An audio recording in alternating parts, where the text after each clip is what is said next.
Good morning, boys and girls. Thanks for being patient, everybody. I know it's been a while since I posted anything. I've been away for training for work, and I just appreciate your patience. So today, we're going to go over my range bag. As I stated in my channel description, I'm big into firearms, Glock armor, and been to Master Gunner School for the Army. So, I do know my way around a couple of firearms, definitely no expert, but I can install a part here or there if somebody needs it. So I bring a little bit of extra stuff to the range with me. This is a 511 Tactical Range Ready bag. Just kind of give a quick overview of the bag. On the front here, you have two identical size, pretty large padded pockets for carrying pistols. Spin it around here. First, you'll see you have a shoulder strap with some metal D-hooks. These clips are plastic, but they hold a tremendous amount of weight. I've had this bag for a little over half a decade. I've used it hundreds of times in all weather conditions, and I can say nothing but positive things about this. When I moved to this new house, I had a gallon of CLP dump all over the bag and all over the contents in the bag. Ran it through industrial washer. I pressure washed it to get all the oil off like a dozen times, man, and the thing is still solid. Just a tank. Water bottle attached, or excuse me, a little water bottle holder attached to the side, a tall skinny pocket. This one is padded as well. And then you have a long pocket on the side. I have my little patch sewn on there just to add a personal touch to the bag. Something I picked up in a bazaar or a little shop while I was overseas. Thing's pretty cool. And then a larger, wider pocket over to the side with a slot you can stick some identification in if you'd like. I don't, but whatever. So that being said, we'll get into it. This carrying handle, very, very strong as well. I had to unvelcro this and start the video because in my first take it was closed and I tried to open it with one hand and I wasn't able to. So that's a testament to the build quality of the bag. The Velcro is still strong enough to where I cannot open it with one hand even after many years of use. So props to 511 on that. We'll get into this first large pocket on the outside. And the contents of the bag changes depending on what range I'm going to, what firearms or tools I'm bringing to the range, and the weather conditions. So this first pocket has several magazine holders. I just have a couple different size magazines for you to get a little size comparison. This is a Glock 19 magazine. This is a double stacked 45 magazine, no ammo in it because this, you'll see, this is for a like a decoration piece. Doesn't get used a whole lot. So lots of room for magazines. Back here you could put whatever you want. I use this for literature, whether it's a little parts manual or a weapons manual, bill of sales, anything like that. Some business cards back there. Nice little spot to store some paperwork. Keep it out of the way. Keep it from getting wrecked. So that's this first pocket. We'll spin it around to this large pocket on the outside.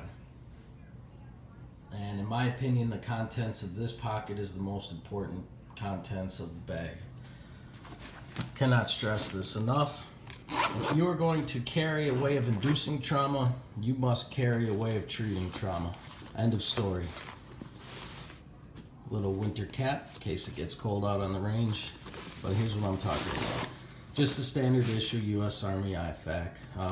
If somebody gets hurt on the range, or if I get hurt, whatever the case may be, you have to have something just in case. Again, if you're going to be on a range, training or practicing with firearms, weapons, or tools that can cause trauma, you have to have something that can treat that trauma. So that's that bag, or excuse me, that pocket.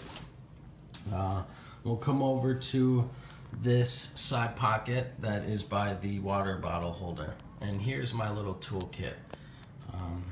Open it up and lay them out here. A Leatherman Mutt. My opinion, the best multi-tool that I've ever used. Serves multiple purposes and the thing's excellent. This is a little Gerber Armorer's tool. There's the NSN number right there. And this, I primarily use this for 0 day at the range for military purposes, because this is a front sight post adjustment tool for an M4 or M16. Does come in handy for civilian days if a guy's just trying to sight in his rifle as well. But it has a carbon scraper, a brush, a couple other little tools on there, a pick, punch. Excellent little tool to have. Takes up very little room as well. Also very useful is a just small pocket screwdriver. A couple of cheap Allen sets. I like these because they fold up. I have numerous sizes, metric standard. They're out of the way. And if I break one, I won't break my heart because they didn't break the bank. This here is, if you're a Glock armor, is an absolute must-have. This is a firing pin channel liner installation and removal tool. To pull the old one out, you stick this in the firing pin channel liner, you twist it in, and you can pull it out. You can see the bird edges there. They bite into the plastic, make some grooves, and it pulls out.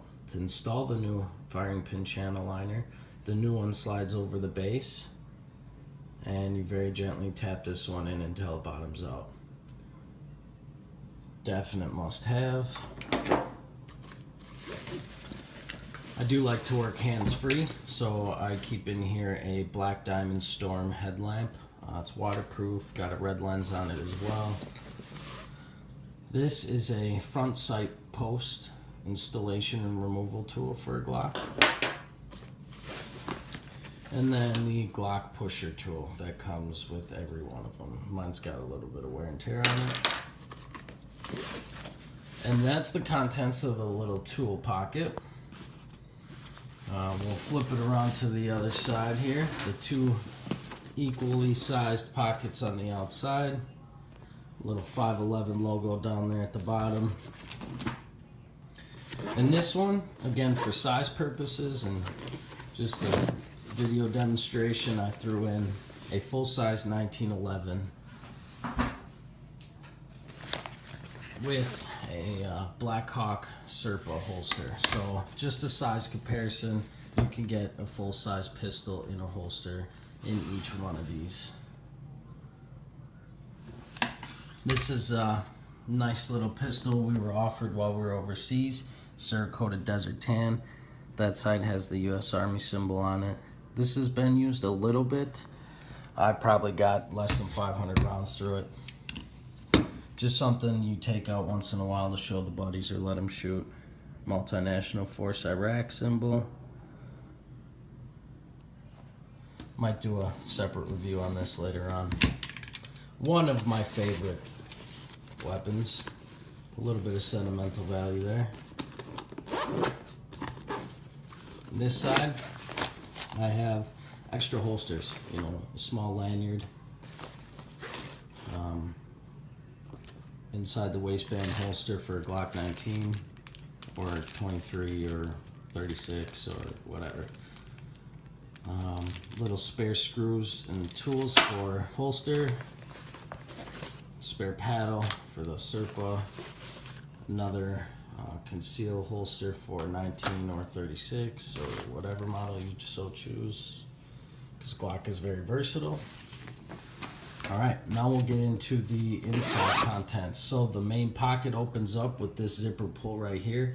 I have had people grab my range bag at the range and lift and move the entire bag with just this handle here. I don't personally do it, but a couple guys have done it, and this thing holds up, and it's very overbuilt. It's a tank. This end here does have Velcro on it. So once you zip it closed, you can Velcro and she's not going anywhere. Open it up and you have a centerpiece that can be completely removed from the bag. On the sides, you have pockets that are sewn into the side, one on each end. So we'll pull out the centerpiece. All right, so that thing just comes out of the bag completely. Set that off to the side there, and we'll go through that in a minute. Now, again, the versatility of the bag is awesome. So if you want to bring the entire bag and all of its contents to the range, you can. Or if you want to switch lanes or bring a couple of small pieces to the range, you can take that one. Super convenient, keeps your stuff organized. I love it. In here, tucked between that center bag and here, I use range repair patches. You just put those on the holes and you can keep using the same target a couple of times until you start punching out the center. Some lube and cleaner. This stuff works great. Not name dropping though, I apologize. In here you have permanently attached pockets that run the entire length of the bag. One on each side. And then there's one over here as well. Runs the whole length of the side.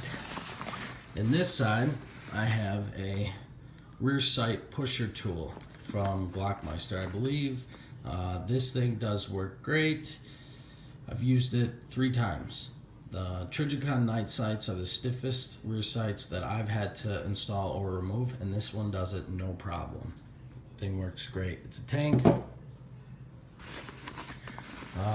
This side, we have a Glock parts survival kit, just in case something breaks while you're out and about. That's the nice little view of the pocket there. So in this parts kit, I just carry your most common parts. When you buy the kit on the website, you can obviously see what website it comes from. It has a few parts that it comes with. I went ahead and purchased several others that are a little less common, but ones that I have found that I've needed on the range. So I could basically build, if I have a frame and a slide, I could build 2 pistols with the amount of crap I have in here. However, I do need another barrel. So there's a little parts survival kit.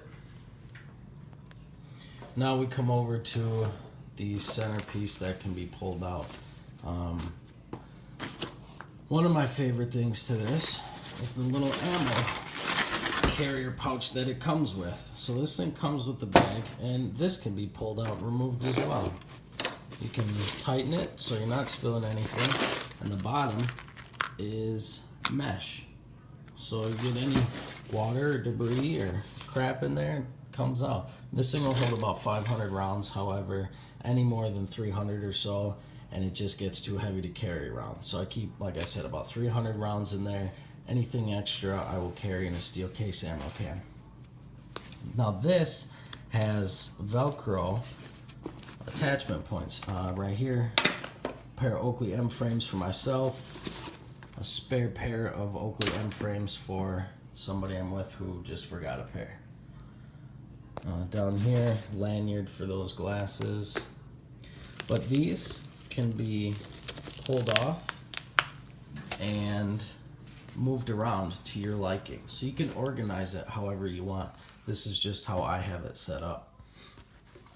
Now, if I'm working with a new shooter or somebody who wants to learn something new, I will put on a pair of electronic hearing protection, and I will have them put on a pair of electronic hearing protection. Reason for that is so we don't have to scream at each other.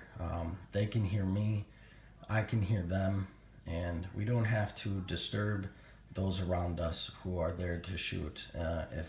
If we want to take our time, go step by step, they can hear everything, and it's not an issue. One thing to be said for electronic hearing protection is that you absolutely do get what you pay for. I paid, I think, 50, 60, 70 bucks for each of these. I can't remember what they were. They're definitely the beginning to the middle of the line for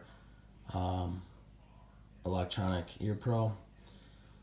However, for what I use them for, they work great. The Howard lights are definitely more comfortable than the Peltor Contact 6, but I do think that the electronics in this one might be a tad bit better.